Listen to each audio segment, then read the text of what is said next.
আচ্ছা দেখতে পাচ্ছেন বাইকটা এখন রাইড করতেছি, আমার গিয়ার রেশিওর সঙ্গে আমার স্পিড সব ঠিকঠাক মনে হচ্ছে। মানে এরকম মনে হচ্ছে না যে আমার গিয়ারটা 5 নাম্বার গিয়ারে আছে বা 4 নাম্বার 3 নাম্বার গিয়ারে আছে, বা এই যে এখন গিয়ারটা ডাউন করে মানে 2 নাম্বার বা 1 নাম্বার গিয়ারে রাখলাম, বাইকটা শক্তি পাচ্ছে না, এরকম মনে হচ্ছে না। কিন্তু অনেক সময় এরকম হয় যে আপনার বাইকটা রাইড করতেছেন 1 নাম্বার বা 2 নাম্বার বা টপ গিয়ার যে গিয়ারে থাকুক না কেন, আপনার সেই গিয়ার রেশিও অনুসারে মনে হয় যে বাইকটার ইঞ্জিন থেকে, মানে ইঞ্জিনটা ঠিকই চলতেছে কিন্তু ইঞ্জিন থেকে রেয়ার হুইলে সেরকম পাওয়ার ডেলিভারি হচ্ছে না।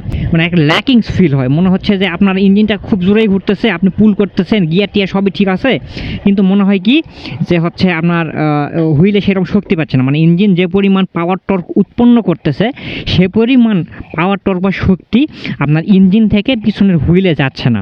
তো এই কারণটা হইলে আমরা অনেক সময় বিব্রত হয়ে যায় যে কী হচ্ছে, ইঞ্জিন ঠিকঠাক চলতেছে, ইঞ্জিনের সম্পূর্ণ শক্তি আছে কিন্তু পিছনের হুইলে মানে সেরকম শক্তি পাচ্ছে না, বাইকের স্পিড উঠতেছে না।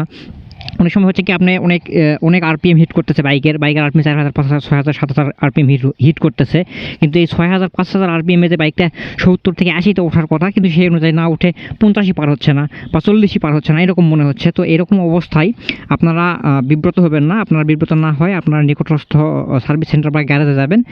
এটা মূলত হয় কিসের কারণে, ক্লাস প্লেটটা যখন দুর্বল হয়ে যায় বা ক্লাস প্লেটটা যখন ক্ষয়ে যায়, দীর্ঘদিন একটা বাইক চলে 50,000 60,000 বা অনেক বাইক 1 লাখ পর্যন্ত একটা ক্লাস প্লেট চলে, এটা বাইক রাইডিংয়ের উপরে বা একটা মেনটেন্যান্সের উপরে নির্ভর করে। অনেকে হাফ ক্লাসে বাইক রাইড করে তাদের ক্লাস প্লেটটা দ্রুত জ্বলে যায় বা ক্ষয় হয়ে যায়। আর যারা ভালোভাবে বাইক রাইড করে বা হচ্ছে আপনার ইঞ্জিন ব্রেক ইউজ করে বাইক রাইড করে, হাফ ক্লাসে বাইক রাইড করে না, তাদের ক্ষেত্রে এই ক্লাস প্লেটটা লং টাইম লাস্টিং করে। এমনকি অনেকেরও রেকর্ড আছে যে 1 লাখ বাইকটা রাইড করে ফেলছে, এখনও ক্লাস প্লেট চেঞ্জ করে নাই। তো আপনারা এই ধরনের প্রবলেম ফেস করলে সার্ভিস সেন্টারে নিয়ে যাবেন। ক্লাস প্লেটে যদি প্রবলেম থাকে তাহলে তারা ক্লাস প্লেটটা চেঞ্জ করে দিবে এবং আপনার প্রবলেমটা সলভ হয়ে যাবে আমি আশা করি।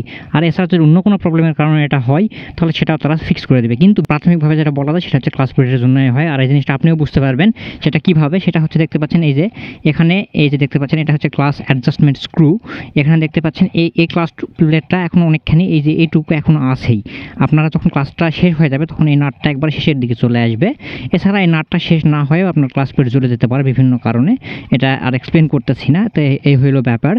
রিসেন্টলি একটা ভাই কমেন্ট করছিলেন বা আমাকে ইনস্টাগ্রামেও নক দিছিলেন, উনি বলছিলেন যে ওনার এই প্রবলেম। তো আমি ওনার উদ্দেশ্যে মূলত ভিডিওটা করলাম। আর এছাড়াও অনেকের এই প্রবলেম হতে পারে বা যাদের এরকম প্রবলেম হচ্ছে তারা এই ব্যাপারটা সম্পর্কে আশা করি ধারণা পাইলেন বা বুঝতে পারলেন, এবং বাইকটা সার্ভিস সেন্টারে গেলে আপনারা বুঝতে পারবেন। তো এই হলো আজকের ওভারঅল ভিডিও।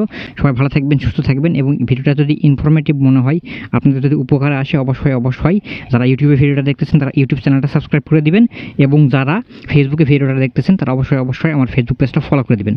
আল্লাহ হাফেজ, সবাই ভালো থাকবেন, সুস্থ থাকবেন, এবং অবশ্যই টু হুইলার্সের সঙ্গে থাকবেন।